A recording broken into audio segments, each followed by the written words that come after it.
Alright, so good morning, no? Good morning po sa inyo lahat. Shoutout po sa mga kababayan po natin dito sa may Malabon tuloy. Dito sa may Blooming Treat Market. So nandito tayo ngayon guys, nasa may Blooming Treat Market para magbigay update, no, ng lugar kung saan yung bilihan ng mga live po tayo. Hindi po tayo nag-edit ng nag-voice over. Bilihan po ng barbecue dito sa may Blooming Treat Market. So ito yung area, yung ayun po yung LRT guys. So ayun yung LRT. Kaya maingay ayun po yung LRT station ng Blooming Treat. Kung nakamotor man kayo, pasok po kayo sa loob dito. At konting kembot na lang, nadadaanan nyo yung PS Bank na yan, Villarica, at saka po itong Felix Huertas. Pero kung nakasakay po kayo ng ng baba na lang kayo sa may Blooming Treat station ng LRT. Ayun Blooming Treat LRT ng station Blooming Treat LRT station. Baba na po kayo diyan guys at lakad po kayo papunta po rito sa may dito po sa may papunta nito sa may Felix Huertas. So kung medyo malilito po kayo, pagtanong nyo lang po dito sa may doon naman sa may kanto, may police station naman sa may kanto ron. Pwede nyo itanong. At pwede rin kayo magtanong dito sa may sa may mga sidecar dito or mga nagtitinda kung saan ba yung Felix Huertas Street. Kasi guys, nandun po yung bilihan po ng yung tatlong magkakatabi na na barbecuehan. Conforme na lang sa inyo kung sino po yung bibilan nyo dito po sa may mga dito sa may mga nagbabarbecue. Pakita ko sa inyo yung Felix Huertas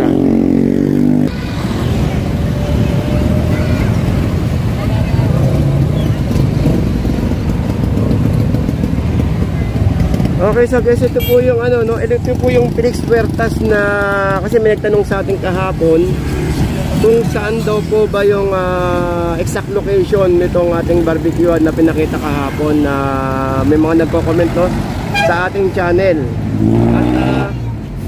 At ito hindi po natin ito binoise over para i-live po sa inyo na ipakita or ipadinig kung saan po yung location nitong barbecuehan na to.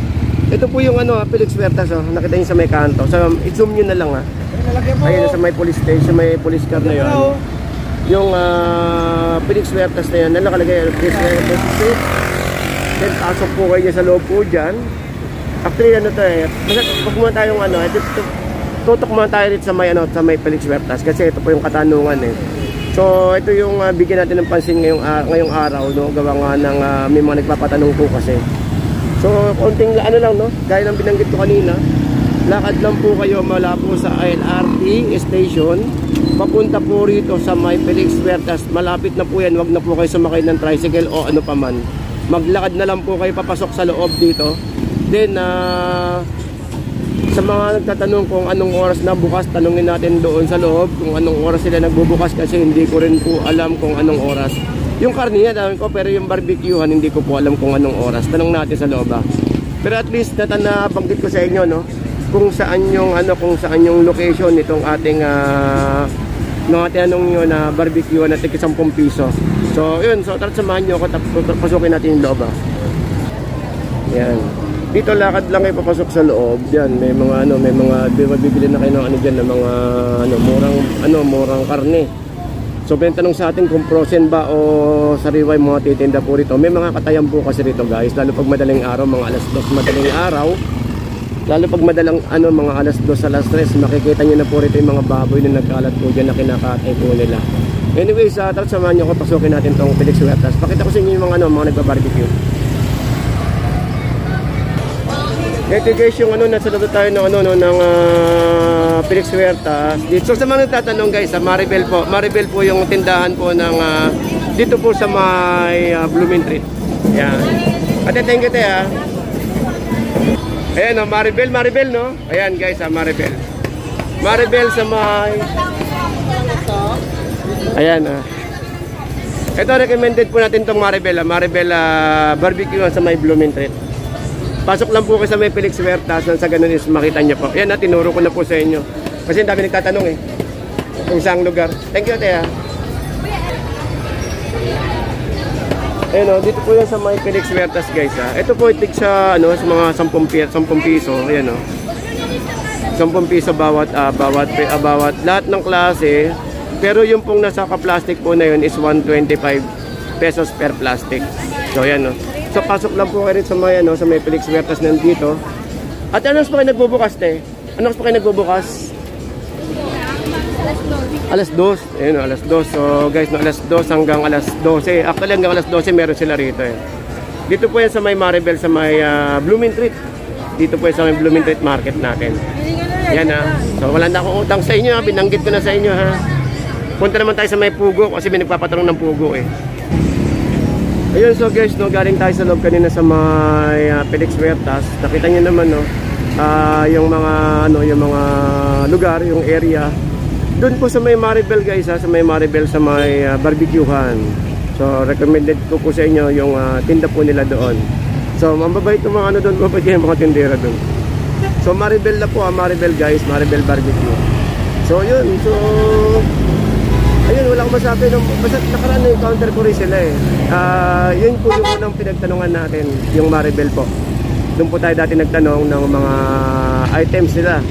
So hopefully na na nakatulong po ako sa inyo. Then sa mga nagtatanong kung saan po yung bilya ng mga pugo, eto mga bilya ng pugo pasok po kayo rito sa may palengke rito ng Oroquieta Street. Oroquieta. Dito sa may bilihan ng mga tumpukan na nakaisda. Pasok po kayo rito. Makikita niyo naman yung mga pugo-pugo po dyan, mga isda. Parang mataas pa isda ngayon.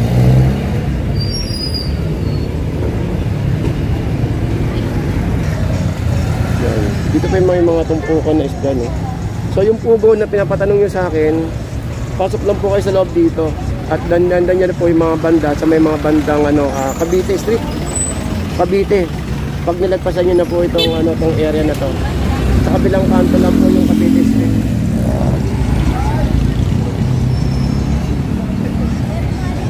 Yun. So ito Oroquieta Street, lakad lang kayo ng konti. Makikita nyo na po yung bilihan po ng mga pugo po sa loob. At pakita ko sa inyo yung pugo, tignan natin kung magkano.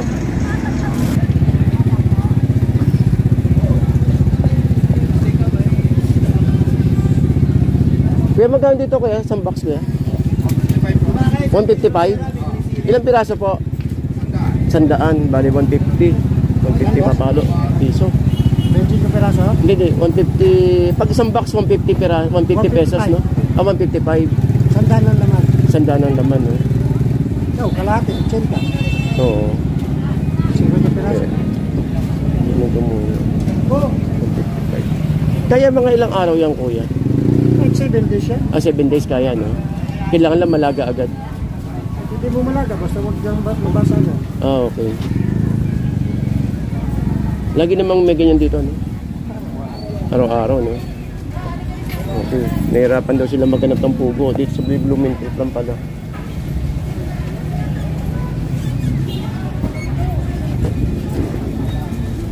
Beto nyo kaya. Yung itlog yung ganyan magkano? Organic yan, no? Penoy po. Penoy. Magkano sa ganyan? 165. 165. Bari no? 35 peraso.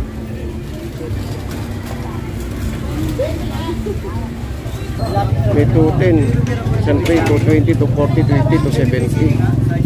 540, 530. Traffic pa.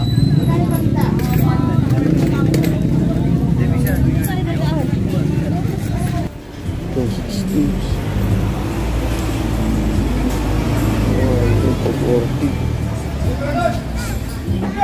240. Sorry. 260 to 50 to 40 to 70, may 220.